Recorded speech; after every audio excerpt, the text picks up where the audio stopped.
Hi, and welcome to the Bible Tribe with Seeing Deep Ministries, where we see deep in a shallow world and overcome the battles of the mind with the Word of God.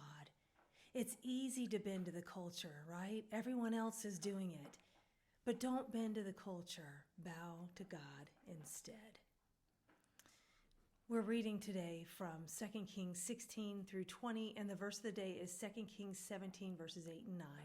They also followed the customs of the nations whom the Lord had driven out from the sons of Israel. And the sons of Israel did things secretly against the Lord their God, which were not right. In context, Israel was taken captive again, and why?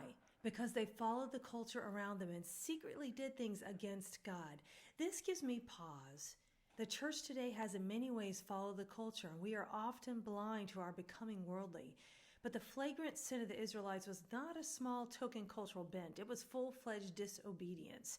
The same sins that brought judgment upon the Canaanites also brought judgment on the northern kingdom of Israel.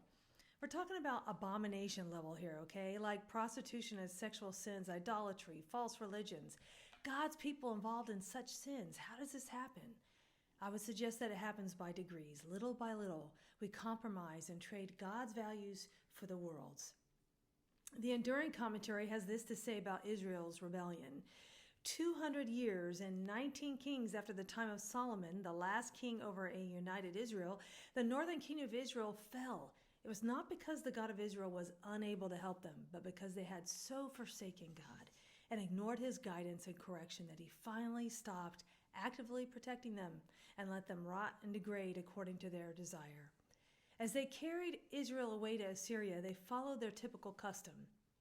When the Assyrians depopulated and exiled a conquered community, they led the captives away on journeys of hundreds of miles, with the captives naked and attached together with a system of strings and fish hooks pierced through their lower lips. God would make sure they were led in this humiliating manner through the broken walls of their conquered cities.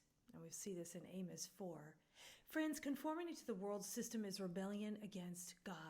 There's no keeping secrets with God. Yet still we can be just like Adam and Eve, deceived into thinking that God does not see. But when we live like God commands us to, we have no need to hide. I chose the key word customs, which is the Hebrew word chakah. It means manner that which is established or defined. This world has its ever-changing fads, but God is unchanging. Thought of the day: don't bend to the culture, bow before God. An application: let's be people in the Word of God so we can recognize when the culture is pulling us away from God's way. Go with God and his precious word, friends. Tune in tomorrow as we head back into the book of Daniel.